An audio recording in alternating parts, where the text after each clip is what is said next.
It's time for Twig This Week in Google. Jeff Jarvis, Kevin Marks, and Lauren Weinstein join us to talk about lots of stuff, including Apple's curved watch. Looks like it might be more than a rumor. Unfortunately, the Chrome Pixel is less than a rumor. And patent law. What's wrong with it? It's all coming up next on Twig. Netcasts you love. From people you trust.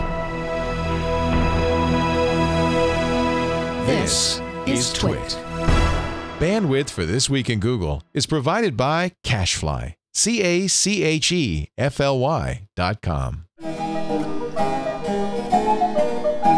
This is Twig, This Week in Google, episode 185, recorded February 13th, 2013, 143.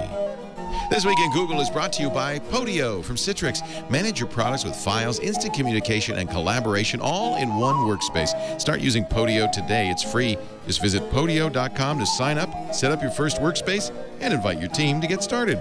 Work the way you want to with Podio.com. And by Squarespace, the fast and easy way to create a high-quality website, blog, or online portfolio. For a free trial and 10% off your first purchase on new accounts, go to squarespace.com and use the offer code TWIG2. Don't forget to try their new developer platform for complete code control. And by LegalZoom.com. LegalZoom's not a law firm. LegalZoom provides self-help services at your direction, such as affordable business and personal documents you can trust. Visit LegalZoom.com and use the offer code TWIG to receive $10 off at checkout. It's time for Twig This Week in Google, the show that covers not just Google. I want to say that right up front because I don't want you to be disappointed when we actually mention things like Twitter, Facebook, and other stuff. Gina Trapani is off this week, but we've doubled up. We've doubled down.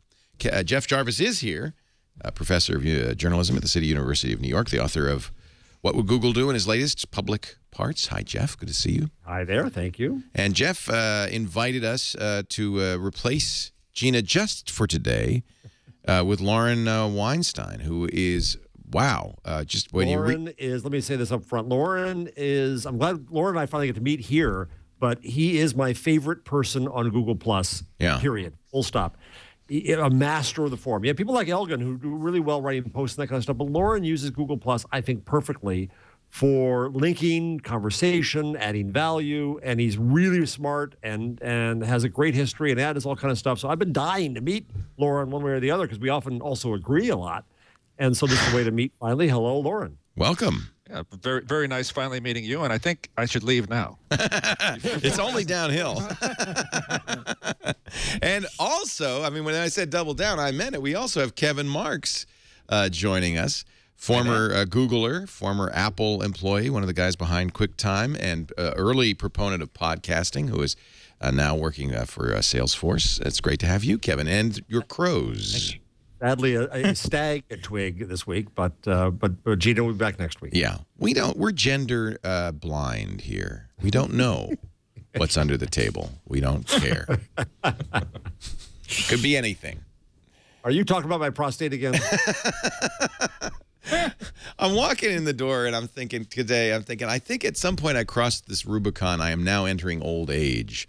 And I thought the only person I know who would understand when I say that is Mr. Jeff Jarvis. Well, thanks a lot. Thank you very much. I'm walking a little slower, and then I find myself wearing the kind of hat my grandfather would have worn. And I thought, when did I get to be an old man? When exactly did that? I hope we're not going to be getting the kind of commercials we get on CNN at No, thank God we're not there yet. Good news. Good news. Our commercials are all stuff young people would be interested in. Let's start talking about the news. There's quite a bit to talk about, and I think with Lauren here, there'll be a lot of discussion about a free internet. Here's my hat, by the way. Thank you. Yeah, I want to see this. Yeah. So there's two ways I can go with this. I got this in Nolans. There's two ways. I can go the Hunts Hall, Leo Gorsey, Bowery Boys look. See, only Jeff knows what I'm talking about there. Or I can do the snap brim, and then I don't know what I am. I'm an old man. You are. Yeah. Well, isn't this like a Breaking Bad thing now? Well, it's not quite. You know, it's interesting you should say that because he wears kind of a jazz hat with a narrower brim, but it's very similar. It's a telescope brim called a, what's it called? I can't remember now. Pork pie hat. Pork pie, thank you. He wears a pork pie. This is not quite a pork pie. So I got a pork pie. Leo, how many drinks did you have before you bought that? I had a number of primary colored beverages named after weather phenomenon. Chiefly the hurricane. I believe there was a tornado, a lightning storm, a hailstorm. I don't know what the hell I was drinking. It is fun in New Orleans. That was a lot of fun. I'm glad to be back, though, because that's hard work. The Google Reader apocalypse is upon us. Google feed reading service unusable. It's working fine for me Since Sunday. This is what TechCrunch says.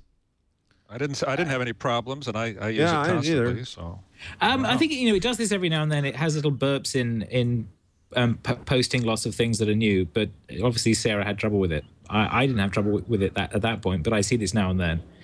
And I get the same thing on my blog. There's some blog that links to me from its sidebar, which means every post they post shows up as a comment on every post on my blog, which is kind of annoying.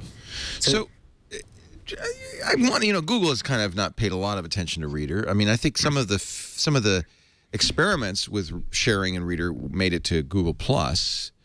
But do people really do people still have a standalone newsreader, or they still? No, I check Reader every day, but I'm old and weird. Yeah. I mean, the thing with Reader is that it doesn't have many users, but it has huge numbers of intensity. Yeah.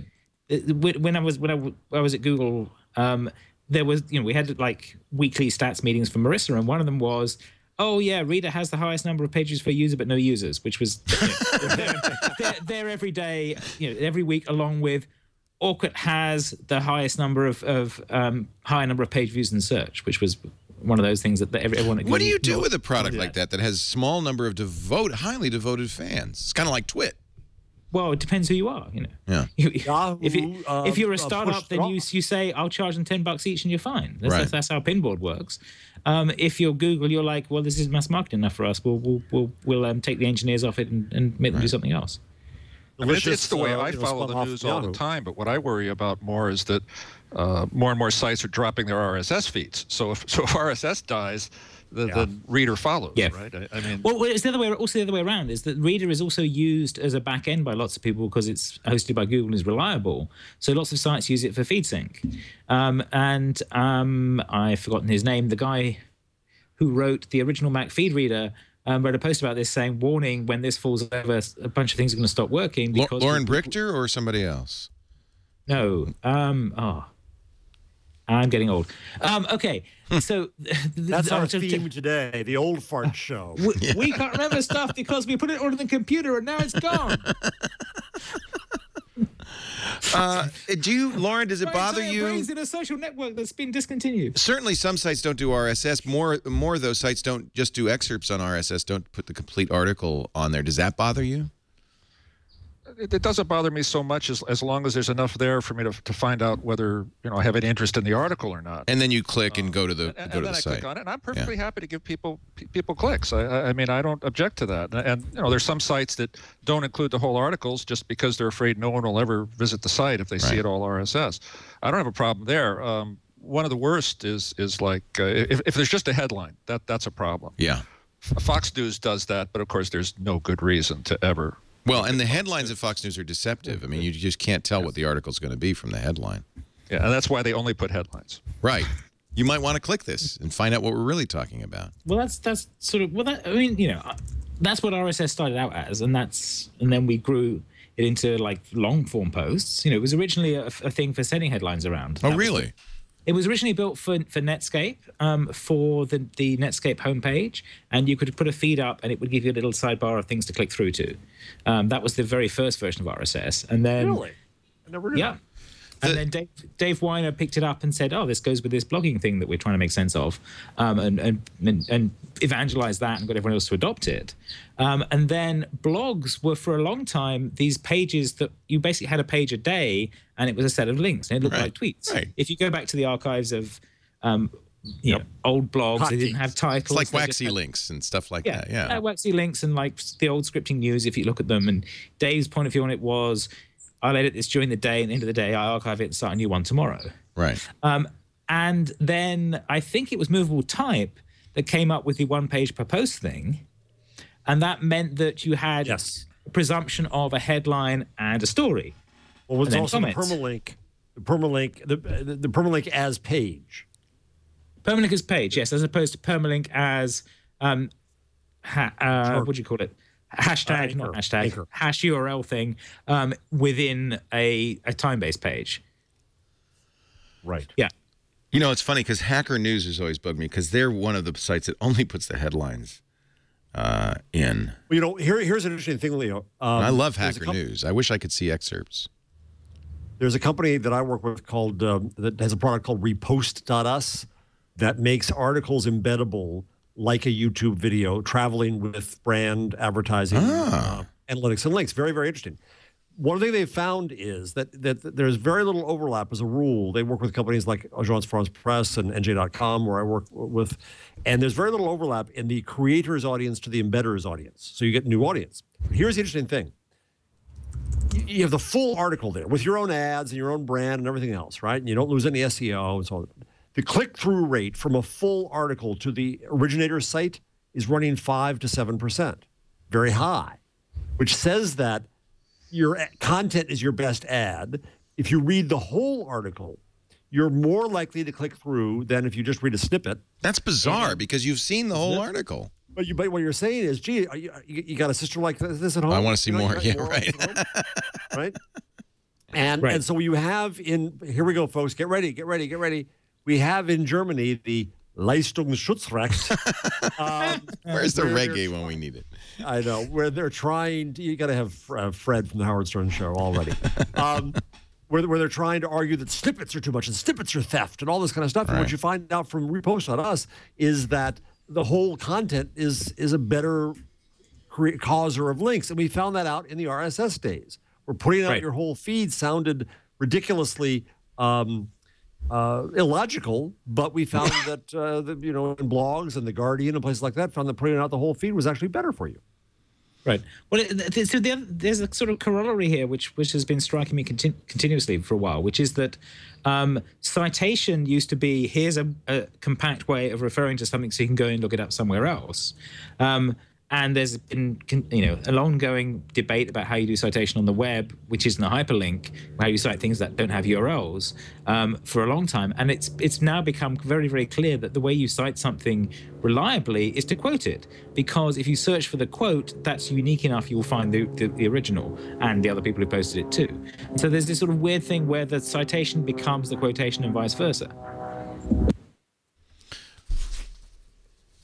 Is it really important to maintain RSS feeds in Google Reader in an era where people are using Twitter in a way as their feed, their link generation? Isn't that why RSS is kind of I think there needs to be some way to have a feed that comes direct from the source. And well, kind of it does. If I follow The Economist on Twitter, it's more of a curated feed from The Economist. Right, but if we're concerned that headlines are too short, and a whole article is best, where does that leave us? When you have 140 characters to work with. Right. Well, what if Twitter starts putting excerpts of the articles, or maybe that thing you were talking about, Jeff, in line in its website? Yeah, they are doing that. But here's the other thing: RSS, a lot of services that like NewsCred or Daylife before it. They use RSS as the means to get alerted that there's a new headline and to be able to take the content, not for display purposes, but for analytical purposes. So you can do things like then cluster articles into stories like Google News does. Right? I don't know how Google News, they probably scrape because they're good at scraping. Right. But a lot of other sites use RSS as a means to get a true feed for back-end purposes too. It's funny, after ways of doing that right. We have HATOM, which is a way to mark up your web page to say here's the structure you would expect from a feed with classes. We did a microformat for that 5 years ago. And there are new things in the latest HTML5 spec that are designed to make it easier for you to do that. But the tension is you don't always want people to pull your content out without taking the ad. So there's a sort of with HTML5, you can mark stuff up as nav and aside. And there's now main, and then there's a whole series of section and header things that you can do to make your page easier to parse for things like feed readers and readability and stuff like that. But the challenge is there's a tension there between, no, I want you to take my ads too, please stop trying to deconstruct my page. So there's always a back and forth between the two. But if you actually want parsability, we've got HATOM, we've got HNews, which is an extension of HATOM with focus on news publishing. So it has bylines and it has datelines and the things that you need for news. It's perfectly possible to do this, but the debate is on the legitimacy of parsing a web page with something other than a browser, and that's the thing we're kind of losing. When Google started out, they could write a web search engine because the presumption was you could crawl the web with anything. And if you try and do that now, it's actually very hard. If you try and crawl Facebook with something that isn't a browser, it says go away and get yourself a browser. You're using something we don't support. And many sites now have robots.txt setups that only allow Googlebots and not other crawlers. So if you're trying to build something like I built at Technorati or Spinner have built or a bunch of these any kind of public web crawler, it's much harder now than it was 10, 15 years ago, because the sites are now explicitly have a very different worldview, and are trying to make the web not as crawlable and linkable as they were. The good news is Google says as of last night, users began noticing issues with the Google Reader. They have now been resolved. For everyone who was affected, we apologize. And you're right, it's all working. And then I went to Google Reader. I thought, oh, I forgot how great this is. And started scanning articles. Well, the other thing Google Reader is really good for, and this is the subtle thing, is the search box at the top is a search that's constrained to the things that you followed, right, which is really useful for the I read that thing, where the hell was it type searches. But the truth is, I used to have, I still have in my reader, a huge list of feeds, probably 80 or 100. And the truth is, I use it for, number one, my ego searches, and number two, 3 or 4 feeds of things that I go to regularly, and I've reduced immensely my use. What about you guys? I have a folder called _top, in fact, that has a bunch of things that are update not very often that I want to make sure I catch. And I have a bunch of comics that I check in every day and read the comics, XKCD and Dilbert and Questionable Content, Calvin and Hobbes. And then I have a bunch of other blogs that I want to know when they update, and they're in my top list. Then the rest of them are in another folder which I don't read, but it's there so that when I want to remember where I read something, it's got all the tech news sites and stuff, so I can use Reader Search to find the story, because Reader Search is actually quite. Lauren, you it pisses me off, but you're often ahead of me in finding a headline that I want to link to too, and so I link to you. Where are you finding the stuff? What's your habit? Mostly Google Reader. Interesting. All right. Yeah, I have a real long list, and I've gotten real good at scanning through it fast. I probably miss things from time to time, and I just start starring, and then I go back, and when I see things that are interesting, I pull them out. But I'd say probably 75% of those kinds of items are coming from Google Reader. Yeah. I find it amazing that Kevin Mark's Google Reader is still giving him new Calvin and Hobbes episodes. I really want to... I need that feed. They're old ones, but they come round again. There's enough Calvin and Hobbes episodes, and I'm old enough that I've forgotten them by the time they come by again. We're going to take a break. We're going to come back with more. What a good panel. Chat room, if you've got some stuff you'd like to talk about, Lauren Weinstein's blog is fabulous. Lauren, LAUREN.vortex.com. And we could just go through the articles here and find enough to talk about for this week. But anything... Well, and go to Lauren's Google Plus feed, too. You get great stuff. Yeah, there. I started finding... Lauren, you don't have a header. You just have a blank in your Google Plus at the top there. It's just a white space. Right. No, there's no photo there. That's intentional. It's a photo of white. Actually. Yes. In fact, when I click on it, that's what I get. Is it something about snow? What's going on? It's emptiness.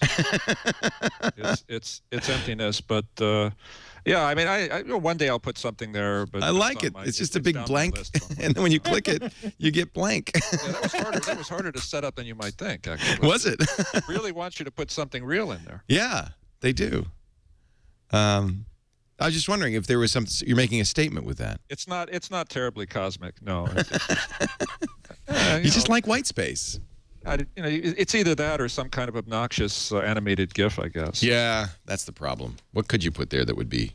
The New York Times. You know the great Twitter account NYT on it. Yes. Which finds all the trend stories. 1 minute ago, guys, GIFs are very popular on the internet, and the Times is on it. We are going to come back with more in just a bit, but first a word from our friends at Citrix. They have a new product they want to let you know about. Actually, a company they recently acquired that really does. The more I use it, the more I like. The problem is it's very difficult to describe what it does. So really the message here is sign up for Podio for free, podio.com. Create your first workspace and start playing with it. The idea is to use a central spot on the web that combines all the information that you need in your work, things like files, email. You could even have a feed that's kind of like a Twitter feed, a company feed. I'm going to log into our Podio account here for the Twit Network. We've been using this more and more. We just really like it. You can sign in with Google+, Facebook, Twitter, of course. It will incorporate your Google information like contacts and so forth. And it just becomes a very wonderful repository of information. We have a Twig account in Podio. We have a This Week in Tech account. And I've set up, and we're going to start inviting people to our editorial advisory board inside here in Podio.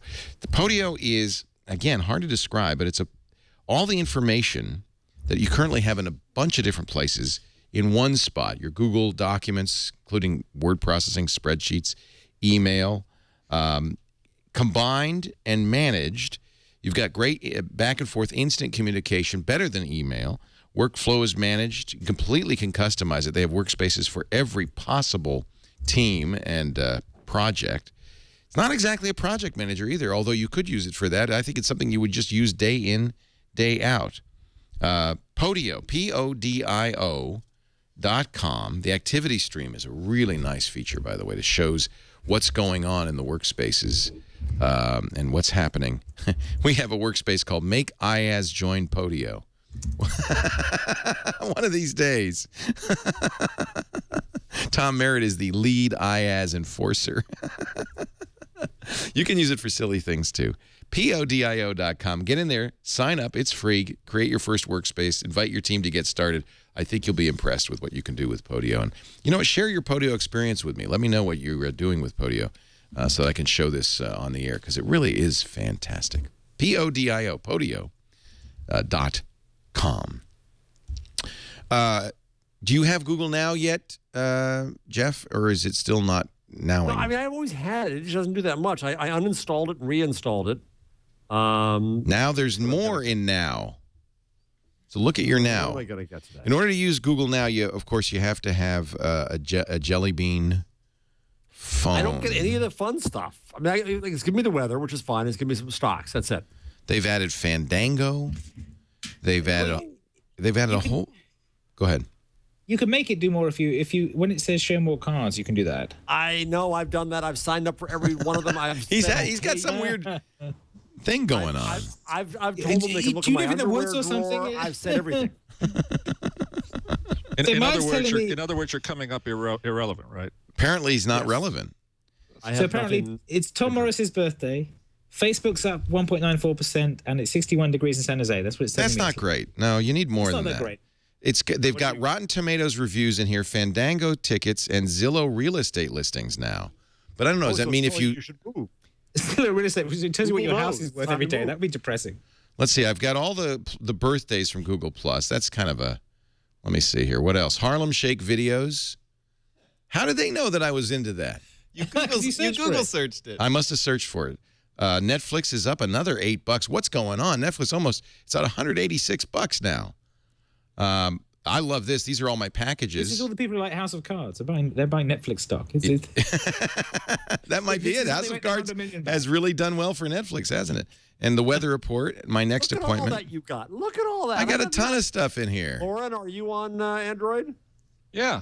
Yeah, what do you get? Nexus 7 and a Galaxy. Yeah, I love it. I get Google Now stuff, but not all that much. I mean, Well, it's maybe not as much as I would like to see. Maybe I do so much surfing now on.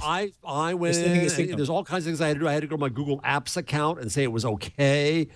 The I, as administrator, had to say it was okay that I, as Jarvis, was allowed to put the history up and all that. I did all that.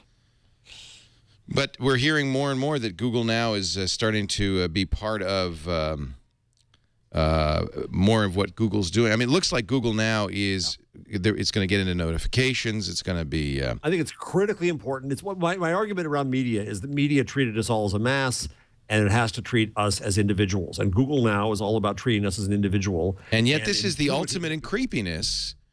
Isn't it? Isn't this what bothers people? Now you can specify your mode of transportation for your commute. You could say, "I want to know what public transit is, not driving." You can't say bicycling. You can only say public transport or driving. No. That you get the update, dude.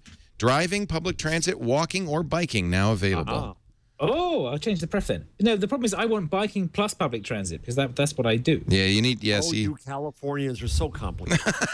We're too complicated for Google Now. I bike to the Caltrain. You know, the public transport is really easy. There's one thing. It's called Caltrain. You bike to that. That doesn't take San Francisco, and then you bike. Yeah, you need that. You're right. Do you bring your bike onto the train, or do you have a bike waiting for you? No. I have a bike that I take on the train. It's one of those fold-up bikes. No. This is Caltrain. He's setting it. He's setting it. According to Netflix executive, speaking of House of Cards, it is now the most watched thing on Netflix right now, showing that Netflix, in their $100 million gamble, this was a smart move. You may remember Netflix started doing original programming on Netflix. They said, we're going to bring back Arrested Development.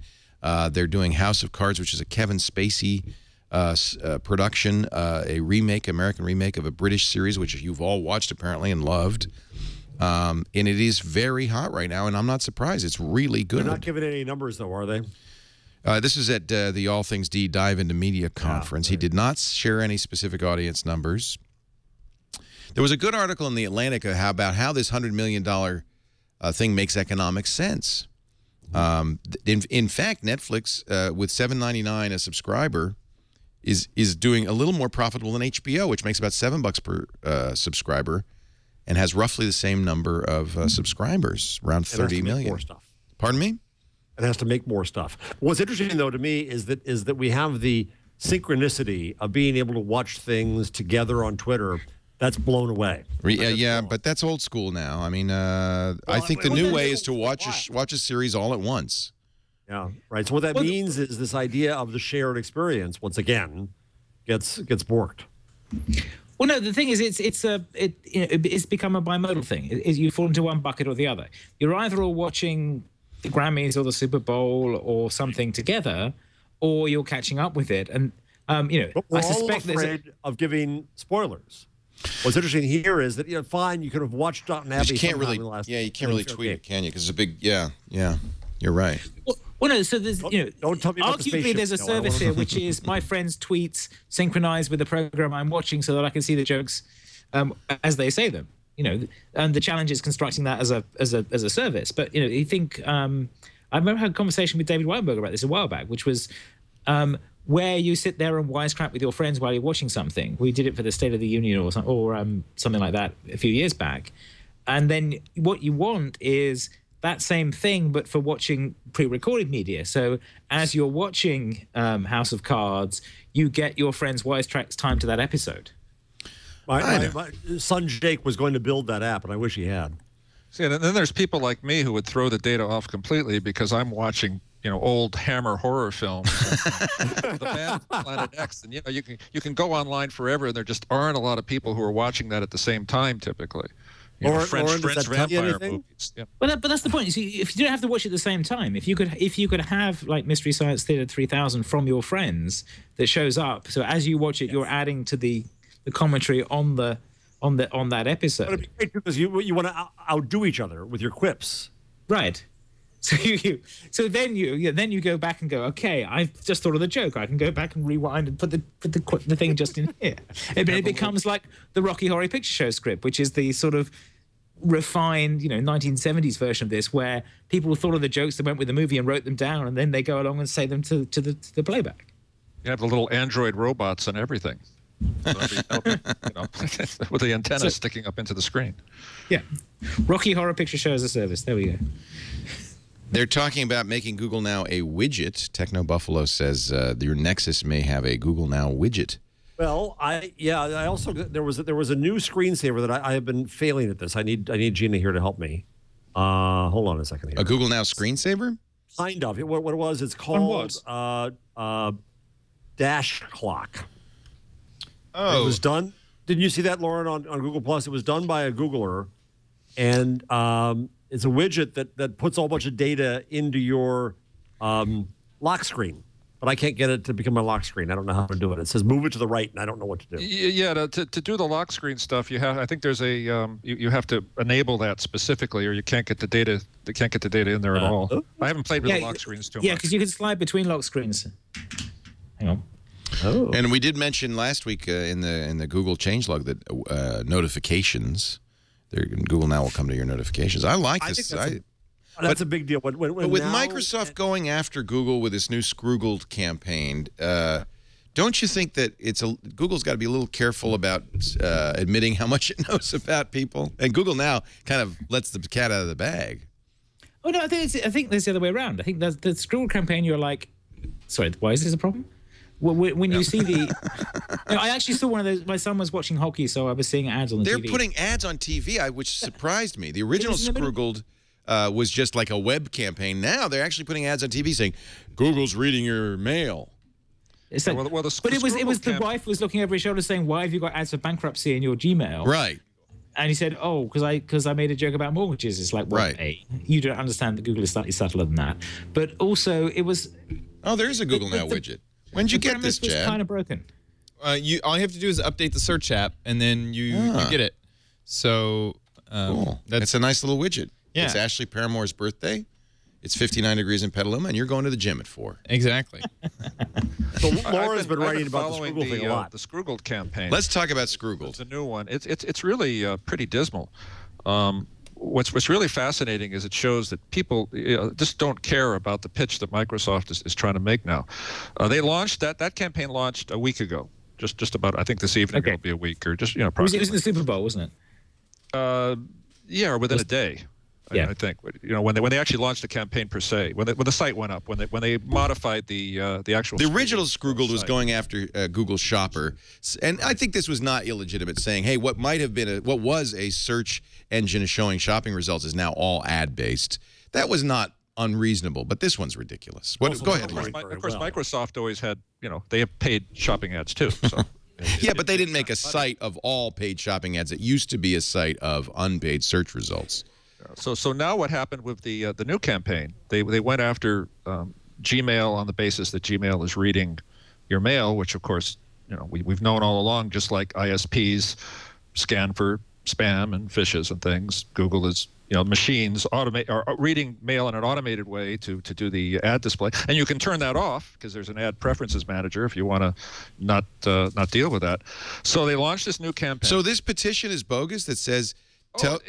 It's legit, but the thing is, in a week they had a target of 25K, and they've got. When I looked at a little earlier, it was 5428. Yeah, they only have 5,000 signatures. Nobody cares at all. And what's worse is they have a Facebook page that they launched at the same time, which, as far as I can tell, they've removed the link from their main Scroogled page because it's just so awful, and it's gotten up as of today to 194 likes.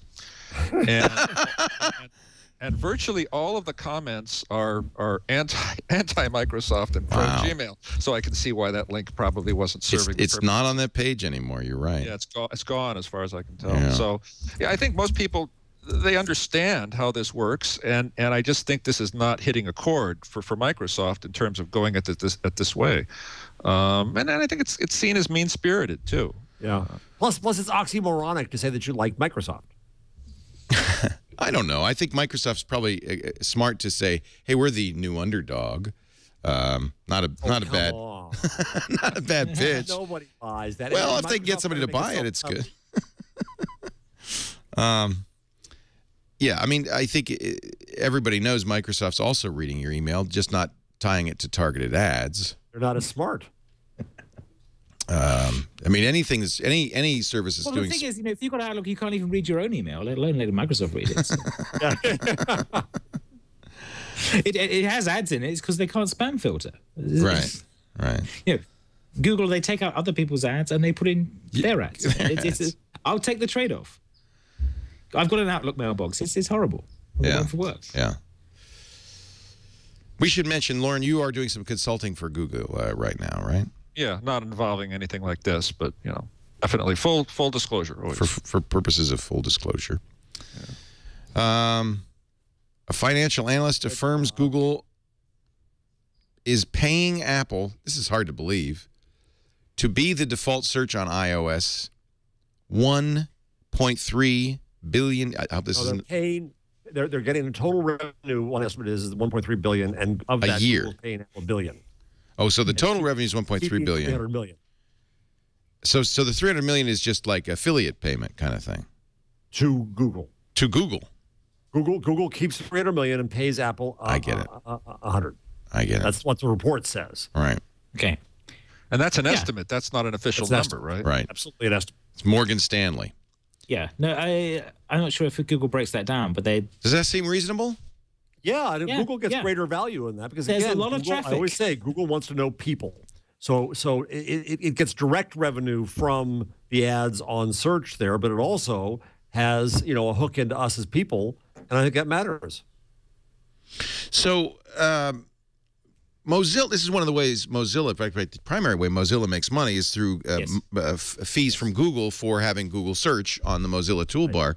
And we always presumed that Apple was making, that Google was making some money, that Apple was making some money from Google, but not this much. It shows how much it's worth to Google is what we're saying. Well, it also shows how good Apple has been at taking over a big chunk of the search, of the using of the web. That's the point. This isn't like a flat fee. This is a payment per usage thing. Per usage, and it's ramped up enough that it's reached a significant amount of money. Yeah, because Apple has a lot of people who use their phones for searches and their iPads for searches. There's a debate over whether this is revenue sharing or a straight fee per device. One of the analysts thinks Google is actually paying Apple $3.20 per iOS device, and which wouldn't be unreasonable at all. The lifetime value or the annual value of those users is so. The rumors that Apple might try to boot Google from the Safari search bar is bogus then, right? It's a lot of money. That works so well with Maps. Yeah, and who they're going to go to? Bing? I mean, I think, come on. Yeah, when I go to Facebook and do a search and it comes back with Bing, I laugh every time. It's funny. Well, it's a good name. Makes you laugh. Ned Ryerson. Yeah. Google, okay, so anything more to say about that? We all agree that's probably the case. And it makes sense for everybody, all parties. It's one of the things. Google wants people to use Google. They'll happily pay you that, and they will have done some very careful measurements of whether it's worth it for them, right. and they'll be paying the money. If it wasn't worth it, they'd stop. It's interesting that the Scroogle campaign is gaining so little traction. Do you think that that's because? I tie it into this because Apple users probably don't care that Google's paying Apple. They want Google on their iOS device anyway. Do you think we like Google in the UK? Basically, people are not afraid of Google. No, and we've had this anti-tax campaign in the UK trying to go after Google and Amazon and Starbucks, and it's hurt Starbucks quite a bit, but people just like Google too much. Oh, interesting. Why is that? It gives us value. It gives us value. It's not a question of trust. Do you think it's because we actually get value for our... It's because they're actually good at the feedback loop. They are very good at making the search give you what you want. And so when you go and try something else, it feels slightly off. Bill Gates was on Reddit this week. He did an AMA, and he said, cool. As far as I can tell, the Bing is better than Google, and it's like, well, it's better than Google for you probably. And it may be better, you know, and it may be They're running those ads, by the way, downtown. Now it's in downtown San Francisco, where they offer you an Xbox if you do a search and you choose Google over Bing. And of course, they edit the ads to only show people who chose Bing. We don't know what the real. I wonder how many Xboxes they've given away.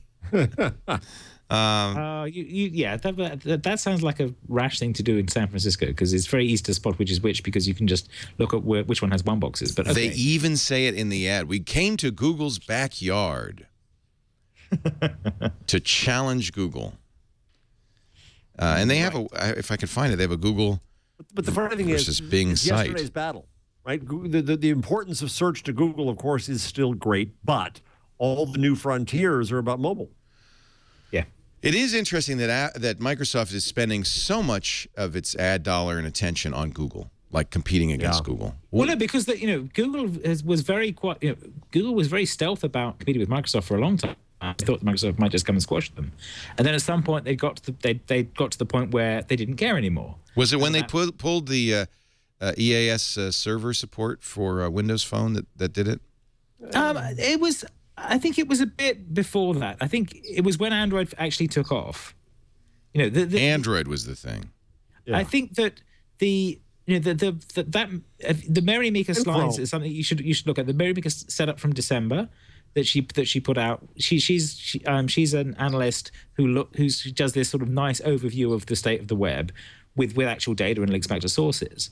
And the graph that she shows is the Asimco one, which says, what is the dominant operating system? And, it goes back 30 years and it starts out with all these, Apple and Commodore and Atari and stuff. And then it's like Wintel for the, 15, 20 years. Right. And then suddenly it goes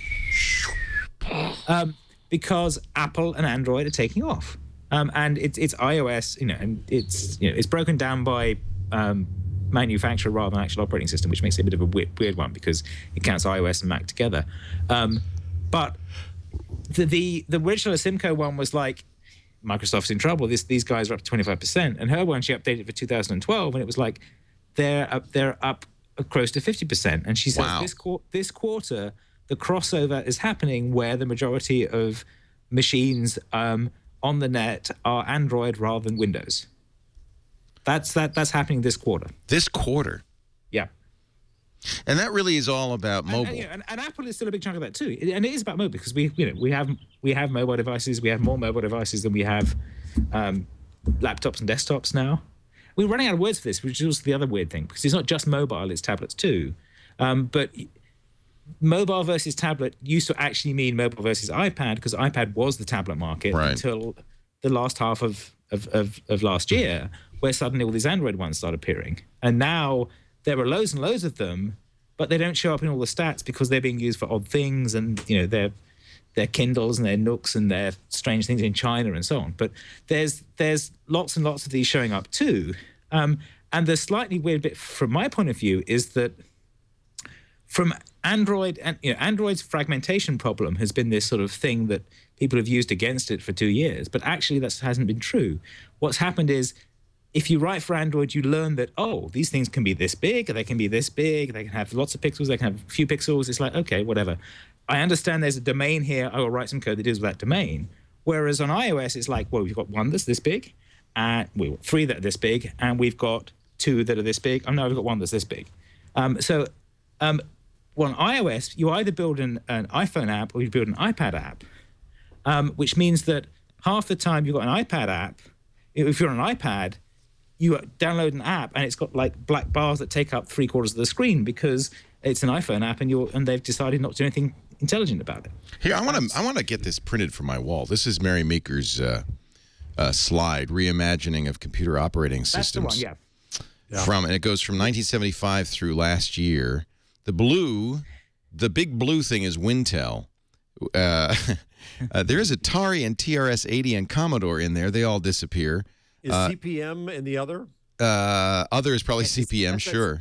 Yeah. But really, from 1993 to 2007, it's Wintel and Macintosh. Red is Macintosh, blue is Wintel. Dominant, and that's it.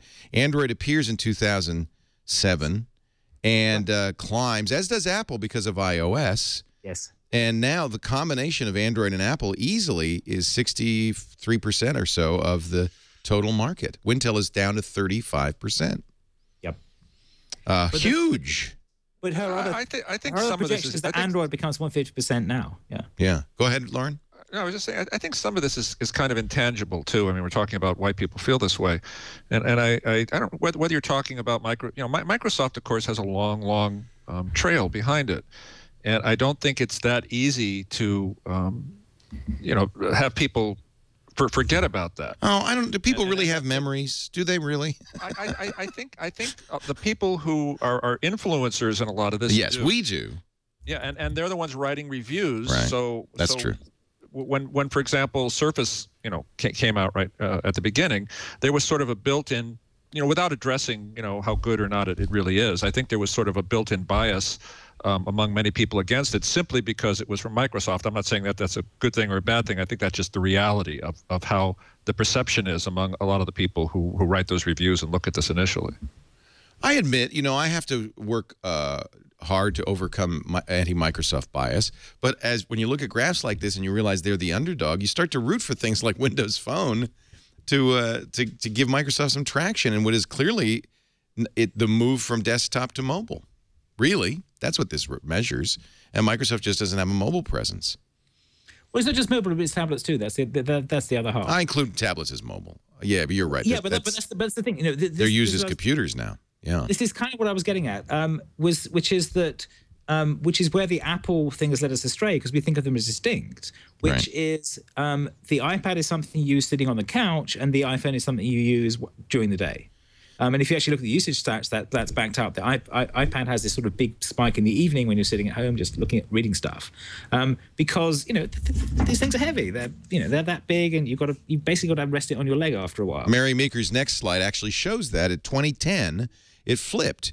If you look at red and blue, red is desktop PCs, blue is laptop PCs, and if you look at green and yellow on this graph, smartphones and tablets. In 2010. Desktop and notebook PCs outpaced smartphone and tablets, and every year thereafter, smartphone and tablets have just dominated. In fact, desktop PCs have dropped slightly.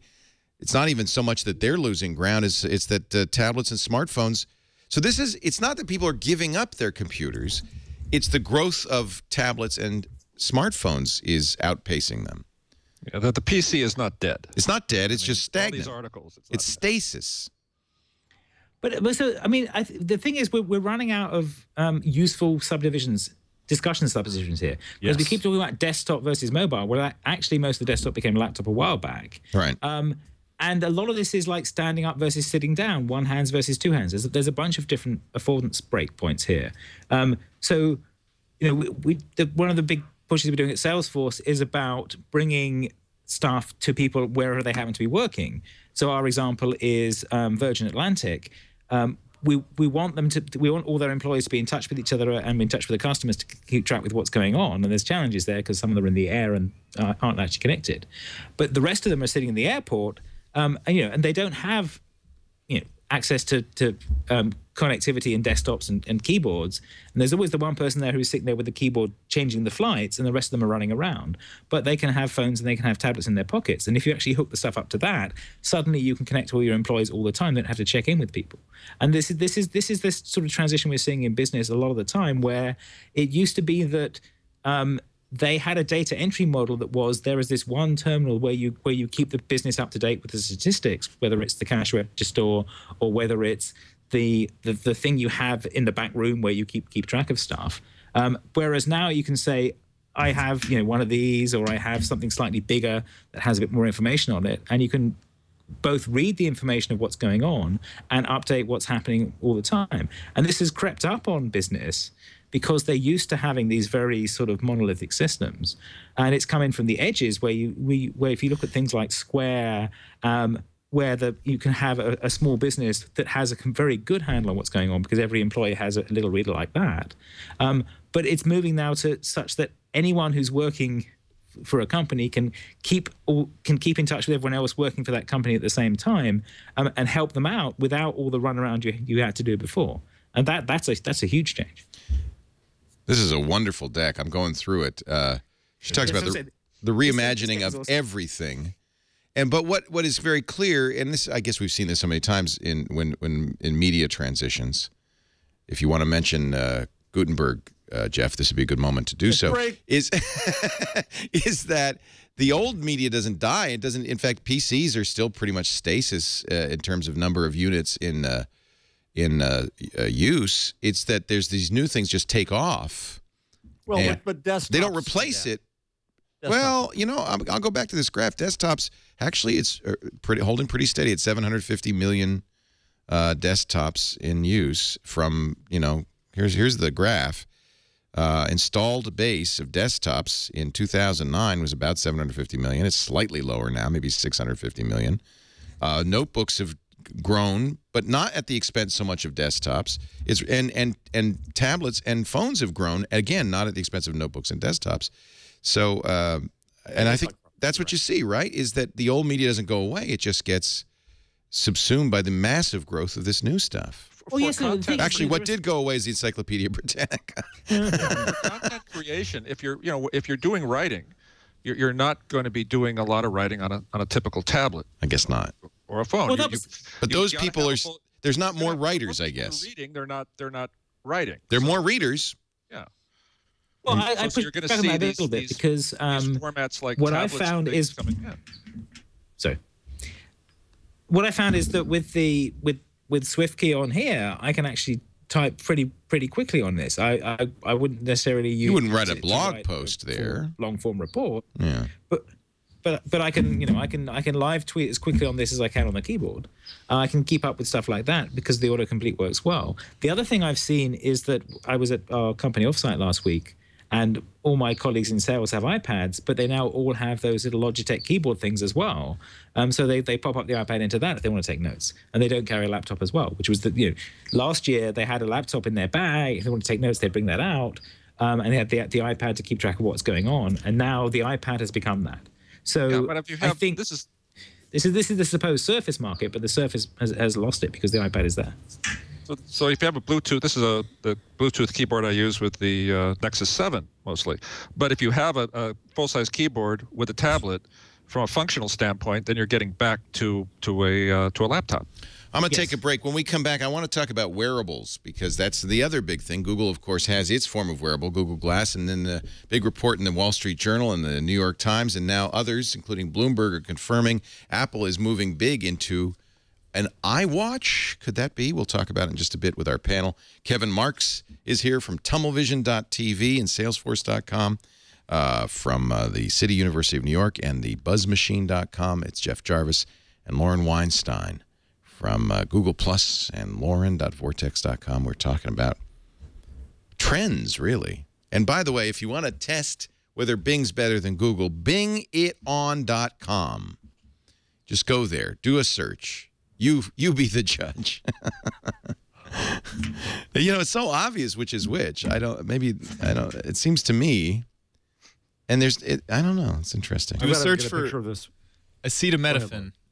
Acetaminophen, is that a good one? Yeah, because Google will give you let's try it. That's good. I like it. ACETOMENAPHIN. Well, see which one does the best. See who fixes the spelling. See who fixes the spelling the best. I guess I got it right. Does it not show you the cards? I don't get cards on. Well, Bing is. You know what? This is a Microsoft site. Maybe they're stripping the cards out. Yeah, that would be a big. So what they're doing is they're just showing the API results. Yeah. Oh, that sucks. I guess they're saying, if you're, then that would make it very obvious who is whom. Let's do it. Yeah. See, they're taking out this stuff on the right, the card. Yeah. So they're doing a 12 blue links comparison, which is That's not a fair. Slightly dubious when you're saying get a picture. We have a collection of antique typewriters here at CUNY, and one of them is called the Bing. Because when you hit the carriage return, many people don't know this, but what I remember, ding. We'll be back in just a bit. But first, a word from Squarespace.com. This is blogging for the 21st century, websites for the 21st century, the latest technology on the best hosting together.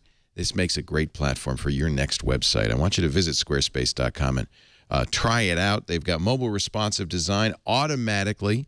That means whenever you put a image on the site, they create 7 different versions. The correct size will load for whatever device you're looking at. One site serves all. Beautiful templates with 100% drag and drop functionality as you customize. But if you're a developer and you want to use CSS or JavaScript, they've got a developer platform too, with a colored syntax code editor and all of that. It's so easy to build a site and yet so powerful. And of course, because the software is running on top of the server and they're tightly integrated, you get some real benefits. The servers never go down, with the most reliable, and not only just reliable, but also they handle bandwidth very well. So if you suddenly get hit, they've got it automatically so that you get more bandwidth as you need it. You just can't bring a Squarespace site down by with traffic. Of course, the software is always updated, always secure. You don't have to worry about that. You can automatically import, sync, and publish to and from social media with a few clicks. Automatically pull photos from Instagram right onto your site, for instance, or instantly sync pages and galleries to Facebook. Auto-publish your new blog entries right to Twitter. Let people know. Social media buttons connecting you with all the services you love. Facebook, Twitter, Google+, yes, Instagram, Foursquare, Dropbox, LinkedIn, Pinterest, StumbleUpon, and on and on and on. Beautiful designs, great functionality, and servers that just never go down.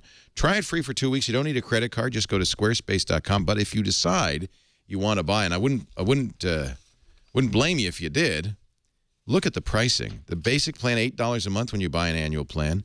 But I think you're going to want to look at the unlimited plan. Now, $16 a month when you buy a year. Look what you get. Unlimited pages, galleries, and blogs. Great for a photographer or designer. You can have galleries for every client, for instance. Unlimited bandwidth. You get slashdotted, don't worry about it. You're on Hacker News, no problem. We mentioned you on Twit. You're not going to get a bandwidth bill. You've got unlimited bandwidth, unlimited storage, unlimited contributors. And when you buy an annual plan, they'll automatically register a new domain name for you and hook it up to the system for free. Squarespace.com. If you decide to buy, 10% off your first purchase on new accounts, monthly or annual, although the annual plan gets you better savings, when you use our offer code TWIG2, T-W-I-G and the number 2, Squarespace.com. I think it was the Times, Nick Bilton writing in the Times, that said it first. The Wall Street Journal immediately piled on, but Bloomberg has a lot more information, including they name some names of executives involved in this new iWatch initiative, and they say Apple has 100 employees working on it. This is more than a prototype, it sounds like. Yeah, Nick Bilton went off about it was frankly a bit of an odd tangent about how Google is getting close to our eyes, and that's more problematic than being on our wrist. He was a little too psychoanalyzing the world. They're just different things. Both of them seem like solutions for a problem that doesn't really exist, but maybe that's just because I'm not hip and with it. But they're very, very different, I think, just because you happen to wear them. The Google Glass is going to do a couple of things, right? One is it can record anything in your vision, and two is it delivers information. Yeah, the watch doesn't do that, obviously. Right? The watch, it'll give you sound and all kinds of stuff. The watch, it becomes another piece of access to your computer. But to me, where this really goes, I think, is that the watch, in the long run, should be your computer, and everything else communicates with it. That's what Apple, well, at least that's what Nick said. Apple is thinking of it as a digital hub, not a peripheral. No, right. That's the key. So that you are always carrying your computer with you. You're wearing your computer. Wow. That makes sense to me. And then everything else is a peripheral, right? Every screen, every keyboard, everything else becomes peripheral. That makes sense to me as a model. I'm not sure that's where Apple's really going. I don't know, but because I don't know that Apple yet wants to put the entire computer onto your wrist, because that reduces a lot of value. But if anybody's going to disrupt themselves, it's Apple. So who knows? Mary Meeker calls it always on. She says, how many of you will be wearing a wearable in 5 years? Is that the next big thing, wearables, or is this just grasping from the part on the part of Google and Apple trying to find the next big thing? I can't wait to see you wearing 5 computers, Leo. You'll be wearing them all. You know, it's funny. I love the idea of carrying a computer in my pocket with my smartphone, and I think that we've all embraced that. The always connected, always on is really powerful. Always having access to the internet is really powerful. I don't know if a watch or glasses, I'm not convinced. Yeah. What do you guys think? There's going to be different use cases, right? I mean, there's going to be people for whom it works and people that it won't work for. For the really small wearables, what I always worry about is batteries, right? Because as these things get smaller, if you are going to migrate more of the capability, especially the radio, anything other than short range like Bluetooth, the battery requirements go up and up. So you don't want to end up with a big bulky, thing on your wrist. So a lot of this is kind of waiting for technology in battery technology to catch up with what could otherwise be done. We've been telling that story for years. Battery technology is basically stuck 20 years ago. Including in Boeing jets and Tesla apparently. cars in the cold. Apparently, exploding lithium ions and frozen lithium ions are not a... What about, is somebody working on kinetic energy as a way of keeping... I saw Nicholas Negroponte today. There's a lot of really good videos up at solveforx.com for Google's Solve for X conference. Yeah. And Nick Negroponte said, he said, no reason I couldn't be on the phone and say, oh, wait, hold on a second, I'm running out of power. Shake. You were saying? And he said, you can do that right now. Why is anybody doing that? Because you have to shake really hard for longer than that. Yeah. But I presume that we could get better at that. Kinetic body heat. My current mechanical wristwatch never has to be wound as long as I wear it when I'm walking around. There's enough kinetic energy to keep it going. Yeah, that's been around. That technology is ancient. I also the requirements are going to change because as you have a denser radio grid, the you can do low power you're going to need to communicate with it is going to go down too. Yeah. So the infrastructure affects what your requirements are also. But that's not going to happen instantly. Right. So do you buy it? Is Apple actually putting 100 people on the job? Are we going to see a Tim Cook keynote in 6 months? And now we bring you the iWatch. We haven't seen anything really shocking new in a while from Apple or, for that matter, the Android world. I think it's time for everybody to shock us in the next couple months. I got a shock for you. Eric Schmidt selling 42% of his stock. Larry and Sergey just face-palmed. It's an all-time high. Market cap of $255 billion. Shares hitting $775. And Eric Schmidt says, I'm going to sell about 3.2 million shares. So what do you think? There's gossip online as to whether or not a divorce is involved, but I think he's going to invest in something or go philanthropic. Oh, that's interesting. It's worth about $2.5 billion. He still has another $2.5 billion. He still has another. Yeah. He sold. Last shares were sold a year ago. He got $1.5 billion out of that. See, Kevin. Can you hear me? No, I can't hear you. I'm not sure why I've got muted. We fixed it. We had pushed a button. Sorry about that, Kevin. Okay. That's good. I've never had a guest do that. He was holding up his smartphone. You do like SwiftKey. Only Kevin Marks. What program was that? That was good. He programmed the whole thing while you were waiting. He wrote some Java code. It's some ancient, ugly ass app I've got called Flash It, which is designed for communicating with people in bars. So most of the default messages are like beer, dance. Hey, baby. But you can customize them. Flash it. Flash it. Dance. I gotta get that. That's an Android app worth keeping. Yes, we can hear you now. I'm wasted. That's one of the pre-canned responses. These are default messages. This is very tuned at a certain demographic, but I found it useful every now and then. I'm wasted. Wow. What's it called? It's called Flash It. I'm getting it. Somebody has probably written a better one since. I've had this about 3 years. But hey, it does everything you need, including asking us if we can hear you. So what did you want to say? I've forgotten now. What were you talking about? There was something interesting. We were talking about Schmidt selling his stock, but we could go past that to the watch and stuff, the wearables. Wearables. Yeah. So the challenge of Digital Hub is something that was an Apple strategy from a while ago, which was the presumption was you have all these gadgets and the Mac was the place where you made sense of them. Right. And the problem they even used the phrase Digital Hub, as I remember. Oh yeah. No, that was in Steve Keynotes and everything, and that was the presumption was you would like one place to manage all these gadgets from. And that was when iTunes was the would actually work with everything. It wouldn't just work with Apple devices. You could use it with any phone, MP3 player, and so on. And they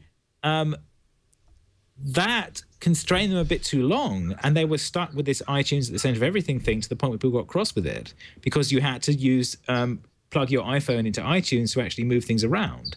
And they realized that doing that through the web was better eventually, after Google sort of showed them that you might want to do this. But they're still wrestling with the iCloud as the center of things. Right. And I think what we're moving towards is not, I have this thing on my wrist that is my universe, but I have this thing on my wrist which is one copy of the stuff that matters to me, but actually things... Or is it just your identity, Kevin? Kevin, is it just your identity? What you're saying is you don't need to process it. You don't need to process it as much. Right. You don't need to have... Also, you don't need a data store there. You don't actually want your entire data store to be something on your wrist that you can fall into a swimming pool and lose. You know, the problem. This is the same problem as like phone as second factor ID, which is, we'll send you a message to your phone to confirm that that's what you meant on your computer. Well, that works until you drop the phone in the toilet, or it works until you're confirming purchase on your phone and you need to buy a new phone. You know, there's structural problems with it, and actually people lose their phones a hell of a lot more than you would think, given that people are using them as a second factor authentication. But I think what it comes to is once you've got, there's like 0-1 many thing going on here, and we're doing from the one to the many part, where and Google has this with Chrome and with Gmail and lots of the things. If I get a notification from Gmail and I read it, it's marked red on every other Google device I have. If I get a notification from Twitter, and then I go to any one of my other devices, I've still got that notification from Twitter because they're not actually having a shared red flag between them. If I browse to something in Chrome, any other Chrome browser I'm using on any machine will have that history, and I can click through to it. Whereas if I'm on iOS, every app has its own browser history in it. If I click through a link on Twitter on the iPad, it's in the Twitter browser history, it's not in the main browser history, and it's not in the Facebook browser history, and it's not in the Foursquare browser history. It's in that, you have to remember how I got there to find that same thing again. So I think that is the tension that's being going on here, and it's kind of the pocket versus the cloud, but it's making sense of both of those things at once, and that's the sort of affordance we're working towards with these. But is the screen big enough so you could show it across a bar on the iWatch? That's what I want to know. to do the... I have downloaded. It turns out there's 3 of... I'm sorry. You were saying something really deep and profound, but I'm busy playing with Flash It. There's Love, there's Bar, there's 3 different Flash It's. Oh, there are now. Oh, they've got a whole... So I say, this was a while back. Ecosystem. There's a whole Flash ecosystem. There's Love Flash It, Bar Flash It, and then what's the third one? Podcast Flash It. No, I don't know. I can't find the other one. But anyway, this is Christian Flash It. There's Christian Flash It. Is there really? Oh yeah. Jesus loves you. Amen. Luke 7:19. There was something about the having data on your wrist, having all your data on the wrist that I think is important here, which is we're saying, you don't want to lose all your data if you drop your wristwatch into the toilet, obviously. But we do that all the time. And people do that all the time. Yeah. But the other reason you don't necessarily want to have all the data on your wrist is the way laws have been going, at least here in the U.S. Police can just take it. They can just, sometimes without a warrant, they just take the thing off your wrist, and if all your data is there, they can. You think you've got encryption on it, but it's probably weak encryption. They can just dump it all. If it's in the cloud, the laws are not optimum, and there's problems with those too.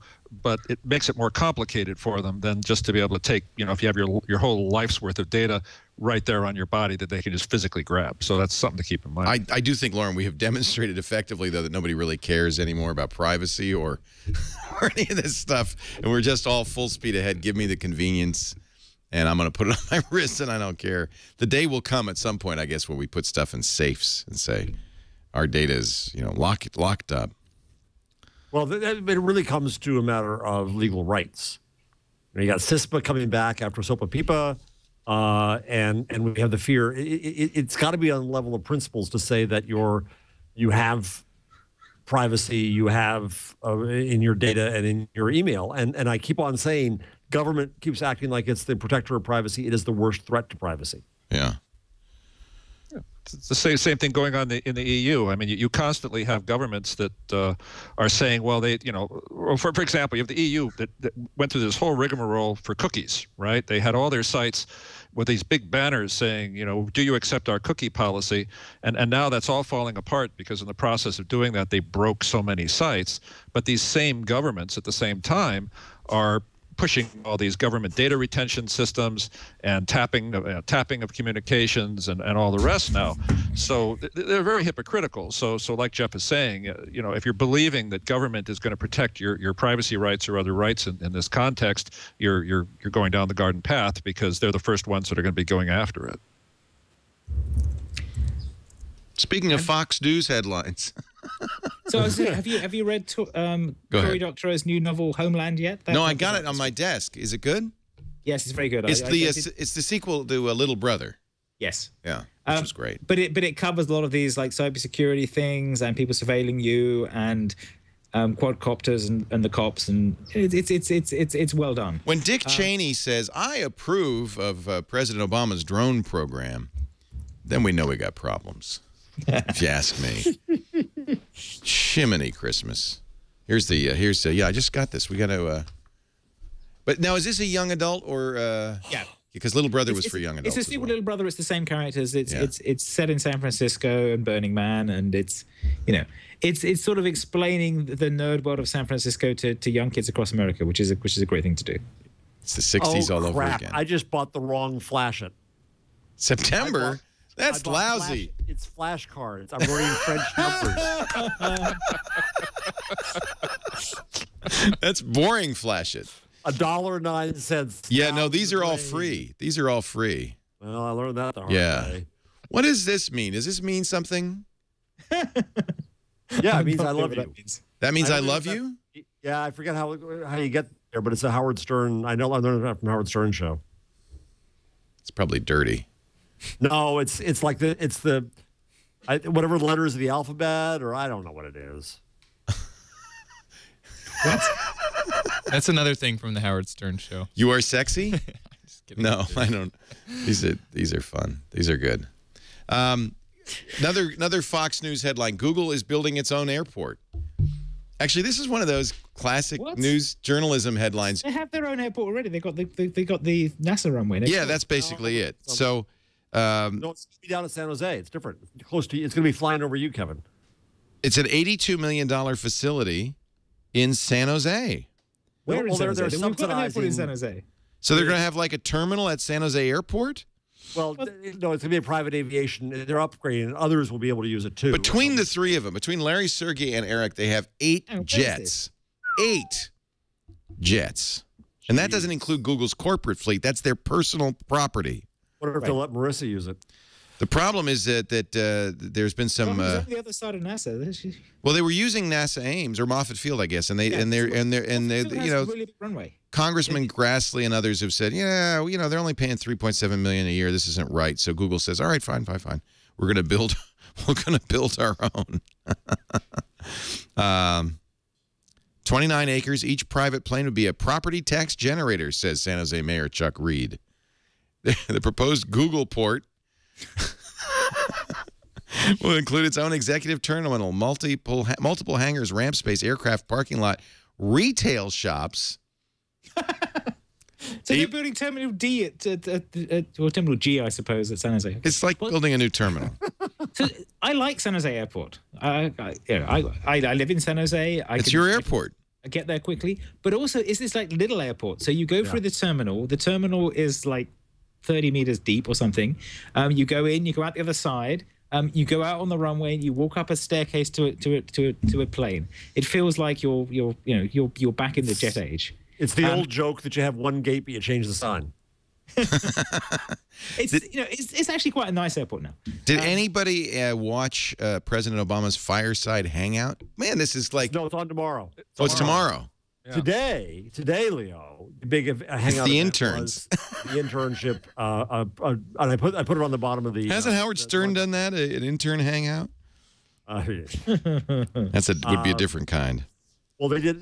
The great thing was they revealed the intern trailer on Google Plus today, and then tomorrow, as a following act, the president does a hangout. That's. I put the link to the trailer, since it is Google related, on the rundown. Google's got to love this. Oh yeah. I mean, is this good for them? Well, they did one already, right? Yeah, he's done. Obama, Oh, it's not the first one. He did another. He did one earlier. Yeah. He did it Facebook too. Mark interview. Yeah, but I don't know. Okay, let's look at the intern. Here's the direct link on YouTube. The internship trailer. This is what, to be an intern at the White House? I know at Google. Oh, at Google. Oh, this is the movie. It's Google related. This is the movie with Vince Vaughn and Owen Wilson. Yes. Okay. Let's skip today. The ad. 2 o'clock. I love it how they put ads on ads now. Yes. Well, it was so meta because they did a hangout saying they were going to do the hangout. So this was the movie that they shot at the Googleplex. Push this course and not get psyched out of your mind. But they're adults that have. Chronoshock 13. They didn't tell you, did they? Your company is closed. You closed the company? Everything's computerized. John Goodman. People have a deep mistrust. This is ironic. They're trying to sell a wristwatch. It's funny. And the company went out of business because everything's computerized now. Hey, Hollywood knows. Or 2, or 3, or 4. All of them. This summer. Nick, I got it. Google. You got us a job at Google? Not a job. It's an interview for an internship that could lead to a job. Nick, this might be the last chance that we got. Come in here. You got to come in closer. They won't be able to see us. See how small the webcam is? They're doing a hangout. We can see you guys. Okay, good. You got us? Hi, my name is Billy. We can hear you fine as well. Oh, great. Oh, boy. Welcome to Google. This will not be your average internship. We're looking at some sort of mental Hunger Games against a bunch of genius kids for just like a handful of jobs. That's a Sharpie, by the way, genius. That's my fault. Lyle, one of the This looks awful. Yeah. Oh, normally just putting the fist out without the words is all that's necessary. Come on, bro. Fist me. Get up in there. Yeah, that's definitely not right. This is terrible. Interns? Yeah. Shut up. Deal with it. You're so old, though. I thought you were important. Sometimes the long shots pay off the biggest. Our team's a joke. You guys got to start believing. This reminds me of a little girl from a steel town who had the dream to dance. I'm sorry. I'm not going to ever go see this movie. This looks like the worst thing I've ever seen in my life. I think we're required to go see I have one of those hats. Do you? The Google beanie? It's a Noogler's hat, right? Yes. No. I want to go there and work for one day so I can get one. Yeah, I'd love to have a Noogler hat. Does it say? It says Noogler on it, right? It does, yes. Yeah. And they made even you, an adult, wear it? They make you. It's a. It's an initiation You want to. thing. You're glad to. Google is based on going to Stanford. That's what it's like. It has a U.S. university feel to it because that's all that the founders know. But it's Microsoft did the same thing, and I think it's partly to attract college age kids to make them feel at home. So this was part of the, when I was recruited at Google, there was that, it's like, hi, do you realize how old I am? So I kind of get some of that joke because their recruiting process is was then tuned for people who were coming out of university with a computer science degree. And you're saying, well, I have been doing this for 20 years. No, I don't have a computer science. And I've had friends who were called in for interview and were like, really? You're making me do this? Did you have to solve a Rubik's Cube? I did not have but they say write some code on the whiteboard and do this. They've tuned the process a bit since then, so they're actually able to recruit people who have done stuff before. But there's fairly well documented stuff of this going wrong previously. So I can see the joke, and I can see that the Googlers would get the joke and find it amusing too. But it's also every time your culture gets focused on by mass media, you realize, wow, they got that really wrong, but they must be getting everything else right. This is the running joke with mass media, is that they trivialize everything. Yeah. So it doesn't, I'm over that. There was all this outcry about Bravo startup Silicon Valley. And for me, that was horrible. It was horrible, but if it gets somebody somewhere else to consider a career in tech, I'm happy with that. So you think this is a good advertisement for the for a tech for STEM? I take it as a marker that this weird shit we've been doing for a long time is now becoming mainstream. It's mainstream. It is mainstream. Otherwise, you wouldn't have a show like this. Too bad it's not funny. It would be nice if it were a better script. Yeah, but that's this was the frustrating. That was the thing that frustrated me about the Social Network movie. I mean, that was a marker for it going mainstream, but it was also such a weird macho bro bullshit movie that all the women were hookers or the Social Network. Yeah. So there was it's horrible. Yeah. There was but that was a framing narrative for a couple of years worth of people who are coming to San Francisco to do startups. So I like Startup Silicon Valley as counterbalance to that, because it means we may actually get some women who are interested in fashion coming here and trying to do startups, because that's the demographic that Bravo appeals to, and they found people who would fit in with the Bravo worldview. I'm not necessarily saying it was a great success or a great representation of Silicon Valley, but it's encouraging to see different narratives around technology and technology going to the mainstream thing. The show that's actually good at this is The Good Wife. I hear that's very good. Very sharp script team there, and they actually pick on real issues. And because it's a courtroom drama, they can have extended discussions of it. So that structurally, that one's quite good. But that was one of the things I was at this week was the Patent Office Roundtable at Stanford yesterday, where the Patent and Trademark officers came here to say, okay, we hear that some of you are not that happy with software patents. Do you want to come and talk about this? And that was interesting to me, in that I think they're feeling mainstream cultural pressure, because This American Life did an episode on how bad patents are. It's become a sort of a trope in the TV series of the law firm TV series. There's a bunch of them. I hope that's the case. I hope you're right. Patent lawsuits are a way of ripping people off. I think there was a Good Wife episode, and I think there might have been one in Suits as well. People are becoming aware of it. Here's a link to a request for comments and notice of roundtable events for partnership for enhancement of quality of software-related patents. Let's just get rid of them. Yeah, don't improve them, right? Kill them. Get rid of them. But that's this is that was the interesting thing was the people who were speaking were most of them were lawyers, but it was a mixture of. This was yesterday. Very very nerdy people speaking as well. They had EFF people. Good. They had the Developers Alliance guy who was really good, who basically said he stood up. This was organized after the Lodsys patent went after all the iOS developers, and he said, when I represent these people who are building applications, and their view of patents is entirely negative, and if you can't reach those people, you're clearly doing it wrong. And then another guy stood up and said, from our point of view as developers, a patent is the last place we'd go and look for technology. We have plenty of places to look for I want to build something, and has someone done this before? And the patent office is absolutely not on our radar. So clearly you're not fulfilling the purpose you were set up for, which was to disseminate technology. So that was fairly hard truths for the patent people. And then the EFF stood up. Julie Samuels, who's great, she's now the Cuban chair of getting rid of stupid patents. And that's the actual title, by the way. That's she's got business cards with that on. Yeah. She Instagrammed them yesterday. Yeah. So that she stood up and said, if you're going to get a software patent, you need to put code in your patent, and then we can have a discussion about whether that's patentable or not. Right. But as long as it's big fluffy ideas and then some random example, and then you sue people on the basis of the idea, you're doing it wrong, and the patent office is doing it wrong to allow that. But do they understand what a huge cost this is?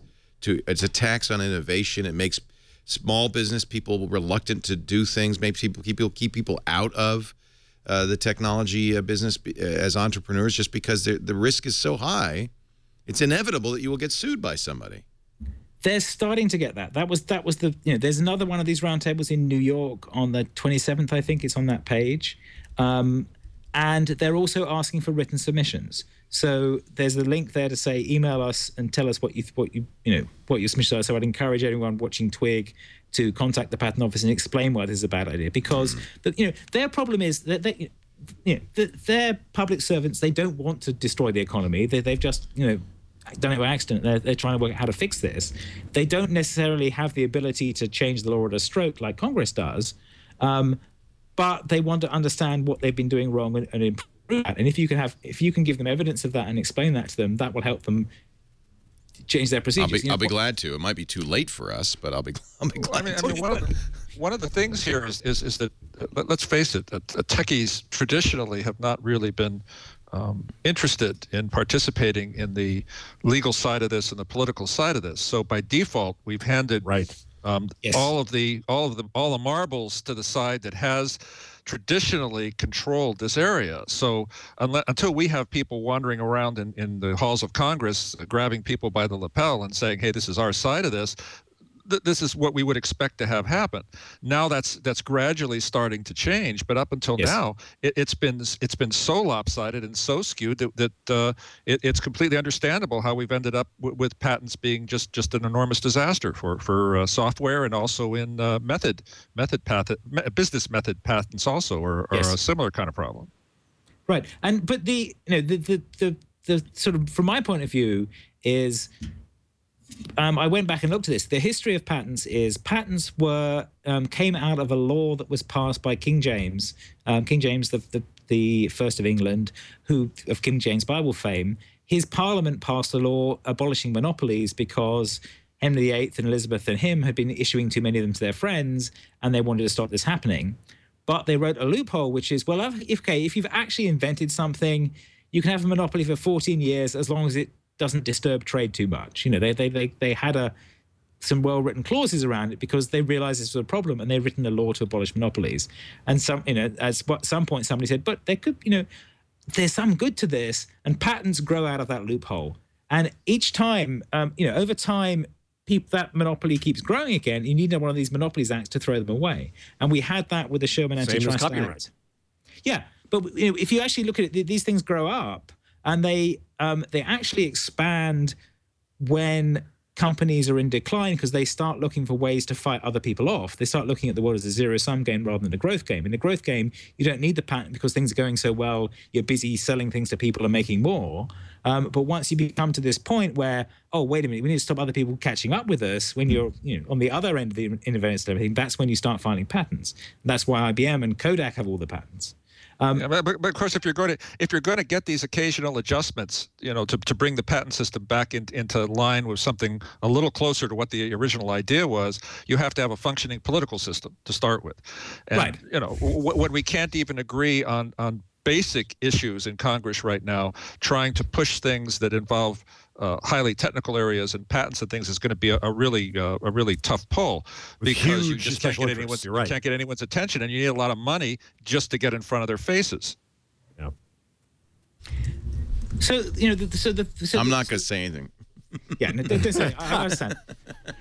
But the thing for me is that we have built alternative structures. So the goal of the patent system, as after the monopoly thing was done, the US version of this was, well, this is to get you to disclose your invention so that after you've had your limited monopoly, other people can use it too. Right. Well, guess what? We fixed that. In the software field, we have GitHub, we have the IETF, the W3C, we have all these standards bodies that publish how to do stuff, and you can search that and find it. So if you're going to start a project now, the first thing you do is not, I will write some code from scratch. It's, I will go and Google some keywords and see what code exists. I'll go and search GitHub and see how much I can build out of existing things. So if I want to set up something, I will go and find some infrastructure and reuse that and build on all that stuff. And then at some point, it's like, okay, now the bit that I wanted to do was this clever thing combining these two things. I don't have to build it all from scratch. So we have a beautiful functioning system that shares inventions independently between companies. If you want a concrete example, just look at the web on your phone. If you're doing that, you're running WebKit to a first approximation, unless you work for Microsoft and have a Microsoft phone. And you are running software that was started by Apple, is now contributed by Google, by Nokia, by everyone who's building phones. Even Opera today just picked up WebKit. You have an open source project that all these companies who are suing each other and fighting competing in the market are actually cooperating on. And so Kevin, go to Lauren's point, but go to Lauren's point, right? So we get the sense of this. Even if you convince the patent office people of this, it's still going to come down to courts and legislation, and that's where the big money is still going to come in, right? Is there any hope of changing this? The fact that you're using shared code or something doesn't mean you're not going to get sued. All you may be doing in some cases is buying your way into being sued along with the people that wrote the source code you're now using. Right. So the point is, when I had a patent lawsuit 91, this was kind of hard to say, but there's a better way of doing this. It is no longer hard to say that. We have this massive existence proof is that we have a better way of doing this knowledge sharing because this is how we actually run the computer business now. The guy from the Business Software Alliance stood up and gave his sort of, yes, patents are wonderful speech, and he had a little slide up that was a grid of logos. And I looked at the logos, it's like, do you realize that none of the companies in the Business Software Alliance were founded this century? If it was this sort of iconic example of this is a thing that big old companies do to fend off competition, whereas the smart new companies aren't doing this. The thing is that those are the companies that have a fair bit of money and they can lobby now and they can explain this. But also culturally, we can explain this narrative because when you say to something, so that phone you're using, do you realize that that's an open source operating system, that that's an open source browser? That is something that this is now the infrastructure of what we use every day. It is no longer this corner thing that was Linux, which was only used on servers, and you said, oh yeah, you're using open source when you use Google, but it was you can now say you're using open source when you use your Android, you're using open source when you use your iPad, you're using open source with pretty much everything you touch now. See, I don't think the trolls really care. I mean, when you're talking about some of the big companies, going after each other is one thing, but the trolls don't care. They just go after everybody, and they'll get enough out of it.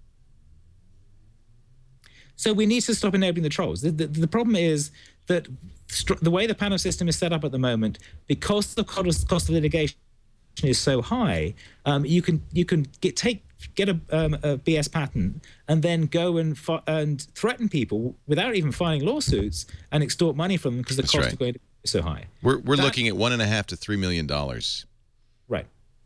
So for the troll, they don't want to go to court either.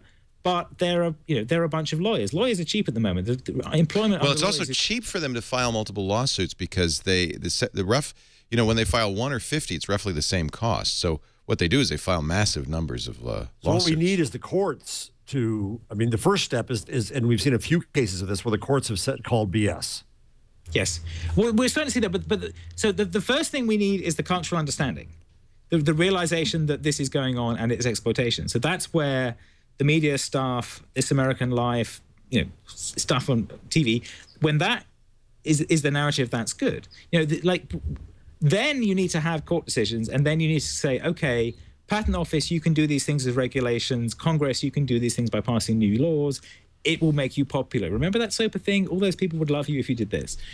We can make this stuff happen, but it is this political thing of explaining that the consensus has changed and making that clear to people. So that is assuming a level of rationality, in the way Congress addresses technology issues, and I'm not sure that's really a good bet. It's emotionality. It's not necessarily rationality. It's them understanding that they look bad when they do this. Politicians are good at that. That's why they get elected. They're good at understanding when people. I love Kevin's optimism today. He also said that the Bravo series was going to bring more women into programming. Give me those glasses he's wearing. Because you're out in the sun. There is one happy story, and that's the Newegg story. They were sued for the shopping cart patent. And by the way, this company that sued had already received quite a bit of money from other companies, including Amazon, Home Depot, Nordstrom, Macy's, Radio Shack, Kohl's. And Newegg decided they were going to fight, and they won. But, I don't know if they would ever recover their costs of fighting either. I mean, Well, so, we had the same thing with Eolus. So the Eolus patent was a patent on browser plugins. Yeah, terrible patent. And Microsoft paid them off. Yep. It was cheaper to pay them off, regardless of the merit of the patent. And then halfway through last year, somebody fought it. Tim Berners-Lee went out to Texas and stood up in court and said this thing was completely obvious at the time they filed the patent because of these other 6 things, and the jury decided. So the other half of this is explaining to the people of Texas that they are being used by these companies to rip people off, and that may involve going to Texas to testify and filing some test cases, but also applying the media pressure that Texas is being messed with or something. I'm not an expert on Texan psychology. Yeah, these are mostly in East Texas, these lawsuits, and a lot of these patent trolls have dummy offices in Beaumont, Texas. Just doors with signs on them, nobody behind it. And the reason I've been told is there are a number of reasons, but one is because they fast track these lawsuits, but the other is because juries seem to be very pro. Well, there's a classic narrative which is little guy against big corporation, and if you're doing a patent troll lawsuit, that's what you say. Right. There was even the Wall Street Journal wrote a thing about this week, and it said something like, IBM and small companies are against big companies like Microsoft and Google on this. And it's like, no, those aren't small companies. Those are IBM, small company. Yeah. Well, IBM is because they have a big hoard of patents. They don't care. But also it was like, and these small businesses, it's like they're not small businesses. They are shell companies set up by lawyers to exploit these loopholes. They're not businesses at all, except in the sense that they make money. So it's constructing the counter narrative that isn't small inventor against large company, but exploitative lawyers ripping off businesses, which is it's the same narrative, just a question of who's the hero and who's the villain. Yeah. Did you see the Wi-Fi one today? Speaking of trolls, no. Trolls. I guess it was Cisco was trying to get RICO against a troll that's been suing hotels and motels for providing Wi-Fi. RICO's the racketeering. Wi-Fi, by the way. The racketeering. Yeah, and the idea was, and what they've been doing is it's kind of different than what a lot of trolls do. They're going for very small payouts comparatively, $4,000 or $5,000 per site, but they're going after many, many, many sites. And the idea was that they could go after them, using RICO, and maybe that would be a good way to stop it. And I guess a judge just today or yesterday threw that out. Yep. Said you can't use RICO. Now that the case moves forward, but it just goes to show when they asked the trolls about this and said, well, why are you going to go after homeowners using Wi-Fi? Their response was, not yet. So there's a whole world, a whole universe of ways for these guys to go forward unless there's fundamental change. And I don't really see how you get the fundamental change given the kind of structure we have now. I mean, it's nice to say, yeah, if this becomes part of popular culture and it's on TV and such, that's going to influence congressmen. But when you come right down to it, they're more influenced by who has the most money at any given moment to give to their campaign. But there is a counter narrative, which is that the intermittent windshield wiper narrative, where big company steals idea from little guy and gets away with it, and little guy sues and wins. And that is the counter narrative, which is still quite successful. In fact, I'm looking at an article about the judge siding with the Wi-Fi patent troll over Cisco. The first comment is, big invention stealing companies have done a very good job of spreading the troll myth in order to cover the fact they're stealing on a grand scale. There is that belief that that's what's going on. And that motivates Cisco now. This is where, Lauren, you might have some hope. That when the big companies start getting hurt and they do have the money and they go in and say, enough of this, we've got to change the law, that when those interests become aligned with open innovators and big companies to go together to Congress, that's when you might get something. Yeah, and I think that's why the Newegg thing was so encouraging. Also, they went after that very basic patent, even though they knew that most likely they'd never recoup their costs. But they said, hell, we're going to do it anyway. If we saw more of that from companies that had the resources and the gravitas to do it, we might actually get somewhere. Meanwhile, a lot of smaller businesses like ours will be put out of business in the interim. We were wrong. We were talking about the Chromebook Pixel. Remember that last week? Well, now another report. Yeah, is it real or not? I don't know. Another report came and said that there was some documentation found somewhere. I don't know. I think the video was made by a company called Slinky.me. Which, if had I known, I might have been less likely to play it. Yeah. I don't know. I still want one. It was the idea was it was a touchscreen Chromebook with Retina Plus resolution, It's the touchscreen bit that makes me suspicious, because that stuff isn't there on Chrome. Yeah. Just because you make the point being, just because you made a video on YouTube doesn't make it true. We're going to take a break. We're going to get a tool, a tip, a number. And Lauren, if you want to give us maybe a suggestion for something people should think about, know about, just a tip, we'll do that after the break. But first, a little word from LegalZoom.com. Not a law firm. LegalZoom is provides self-help services to get you the legal documents you need for your business or your family, LLC. You don't need to go get a big law firm to do an LLC or a trademark or a patent, for that matter. A lot of this you can just do by yourself, step by step, at the LegalZoom website. Should you feel like you got a question, you want to know more, they also even have an extensive network of attorneys. They call it the LegalZoom Legal Plan in most states. And online, you can search online profiles and unedited customer reviews, so you can really get a sense of, is this somebody I want to ask a question? The fees are set. And LegalZoom is very affordable. $99 to form a business or an LLC to incorporate. $69 to do a will or a living trust. And if you've got a blog, you really ought to think about trademarking your blog name, protecting yourself. It's easy and effective and simple.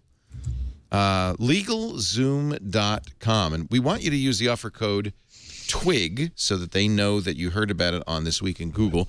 And as a way of thanking you, we'll give you $10 off your visit if you use the offer code TWIG when you sign up for some legal services at LegalZoom.com.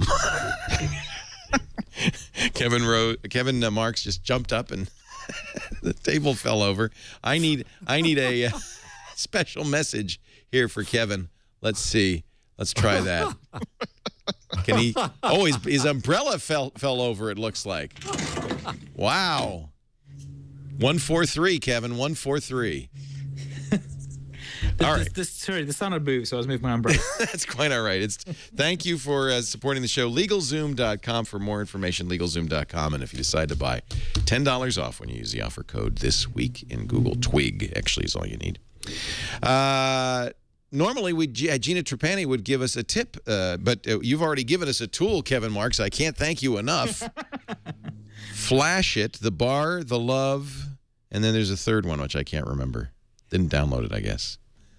Anything else you'd like to mention? A tool, a tip, an idea? There's an idea that I just stuck in the chat room, which is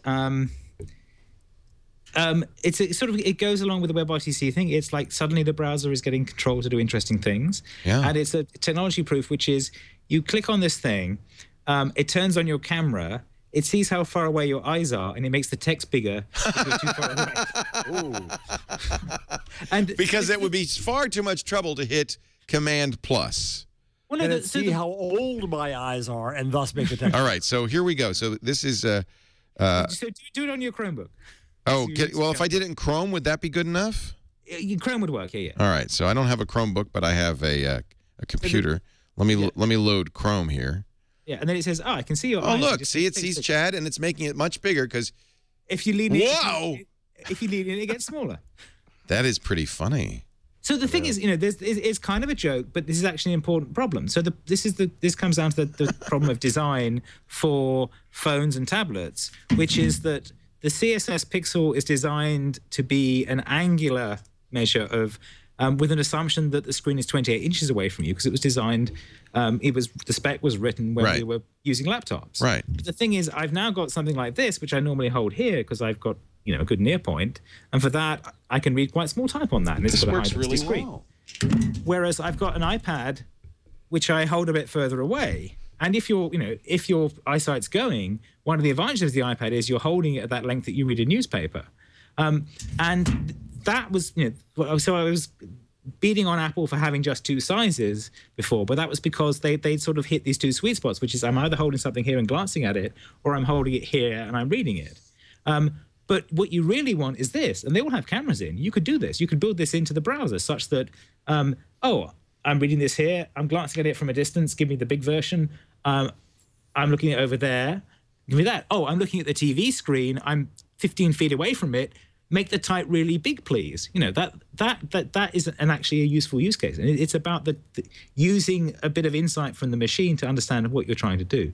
So this is a sort of a precursor of how this stuff is likely to go, and it comes in with the wearableness. And it'll be, you know, it'll be true for the, you know, I've got a little tiny screen here. It'll better make the type right for me looking at it at infinity. And, you know, it's not but it can't recognize your face when it's on your face. That's the only problem. Samsung, some of Samsung's phones start to do that. They at least look for face detection, and then if you're looking at the phone, they don't turn the screen off, things like that. So we're almost there. We're getting to that point. I like this idea. You don't want it to do too much because you don't want the size of the font. No. I mean, it's more of an example of, you know, you don't actually want it swishing around all the time. Right. But, you know, you could do it at the point when you open the page and you're running your queries as like, okay, how big is this screen and what's going on? Doing it at that point will be useful. So you can just get some sense of which domain you're in. Yep. And if you actually look at when you build responsive sites now, you have breakpoints. You say it's either this wide or it's this wide or it's this wide. But you're doing it on width. You're not doing it on... And you've got width, and then you've got this multiplier, which is the pixel ratio, which is hidden for you by the browser and is usually quantized to 1 or 2 because that's, you know, there's an assumption of you are this far away. In effect, those settings are telling you how far away to hold the particular screen. I like this. Whereas we can actually reverse this and measure it. So I think that was a cute demo. And the other link that I'm saying you should go to is EFF.org/patent. Because when we're talking about the software patent stuff, that's a discussion of this, and it has a bunch of calls of action and things you can do there. Please do. It's funny that Mark Cuban is behind this. And then you have on the other side Nathan Myhrvold, the Microsoft billionaire, who's decided, he decided, hey, I'm going to go out and become a patent troll. Somebody hypnotize him? I don't know why. This was the same Mark Cuban who had originally said that P2P should be completely outlawed. Yeah, Cuba's an interesting case. It's interesting that he donated money to do this, or to fund this seat, this chair. Yeah, and Notch did. Notch of Minecraft fame. And Notch, good for Notch. Yeah. Good argument about why patent trolling is bad. EFF.org/patent. And there's also information there about how you can get involved. And I've also built a site called fixpatents.org, but I haven't actually finished building it yet. Oh, good. Oh, good. Kevin, I'm right on. Campaigning. And the hashtag fixpatents is a good hashtag. Fix patents, please, everybody. Lauren, is there anything you'd like to share with us? Lauren's blog is lauren.vortex.com. Yeah, well, I think... one thing would be an Android app that I use pretty much constantly now. So there's something to actually be useful that I can like it impart here, and that would be it's called Moon Plus Reader Pro, and that's become my go-to. It's really good. Oh, I don't know it. Oh, I'm downloading it. For really good. Typical formats like EPUB and FB2 and those, and the Pro version of it has really nice PDF integration in it, very fast. And it uses the same user interface that the rest of it uses. Now, they had a problem recently, which was some company in Russia, talking about trolls, complained about that they claimed that they had a pirate link in them somewhere in their network library. So they actually got pulled from Google Play briefly, and they were very upset about that, as we all would be. And but they came back now. They're back on. So they're having a 50% sale. So it's like $249 right now. And that's really what I use. There doesn't a day go by that I'm not using that extensively. And so when you're not using the Google Play for the books that are in that domain, for everything else that you're using in terms of ebooks, if it's not DRM'd, I really like the Moon Plus Reader Pro, and they have a free version too that saves you the $249. But I'd say support the developers whenever you can. Search for Reader Pro. Do you think I'm having a hard time finding it with Moon Plus? You have Moon Plus? Just Moon PLUS or it's Moon Plus sign. Moon Plus sign. Yeah, it's oddly the Play Store search is not very good. It doesn't do. Did you mean? Yeah, it's not finding it. Huh. Well, only because it sucks. Laura's right. It is very good. I had problems doing an EPUB, and I went through about 10 different apps trying to get it to work, and finally got that to work. And then found that using PDFs within it is really, I should just do it on the web. I keep forgetting I can install from the browser, and it's much easier than trying to do it on the. Well, plus, when you want to install it in the 25 phones you own. Right. Yeah, I can install it. I wish there were an install on all phones button. I wish there were too. I also wish there were a function that says when I get a new phone, just go ahead and move everything from this phone to this. You can kind of do that. Can? How? Well, it's supposed to do that. I use AppBrain sometimes to do that. Can't you get a list of the apps you have installed? I think you can somewhere. Well, you can. You got to do one at a time. You still have to do it one at a time. That stinks. Titanium, if you're rooted. Titanium's great, yeah. If you're rooted, you have more ways to do this. Titanium, if you're rooted, is really good. You can basically pick up everything and dump it to another phone. That won't always work the way you might want, but it's a lot better than it'll take settings too and save games and stuff like that, yeah. That's Titanium Backup Plus. Another great tip. Yeah. And I'm downloading Moon Plus Reader Pro. Our number of the week, Jeff. Number of the week, I got a few. I'm going to start here with BitShare. Has a nice, data viz thing. Data never sleeps. How much happens in 1 minute on net? But it's a great compilation, right? 1 minute, you know this one. 48 hours of new video on YouTube. 204 million emails sent. Wow. 2 million search queries on Google. 648,000 shares on Facebook. We spend 272,000 on e-commerce. God knows how much of this is real or not, but it's really kind of nice to have a sense of this idea of, I mentioned earlier in that Wired piece, the idea of the stream versus the library, and it's really good. But then I have to give you another number, Leo, just for you. 143 means I love you because there's 1 letter in I, 4 letters in love, and 3 in you. There's also, that could also be I hate you. Well, you've got to look at the negative side of it. You have to hang out with Kevin Marks more often. You look at the world more positively. I screw you. But it doesn't work with I patent you. So there you go. Thank you. Thank you for. I sue you. I sue you is 133. 133. Thank you, Lauren, for being here. Really great to meet you. Lauren Weinstein is at lauren.vortex.com. And, of course, on Google+, you should all circle him. All circle Lauren. Take my word for it. You're going to like it. Immediately. WEINSTEIN. Actually, if you go to Lauren, LAUREN.vortex.com, there's a Google Plus button right there. Easiest way to do that. Thank you for being here, Lauren. A real pleasure being on. It's been great meeting you guys, and I've been a big fan of the show for a long time, so this has been a real honor for me. Well, we'd like you to come back. Anytime. I can come back tomorrow. No now that you know the way.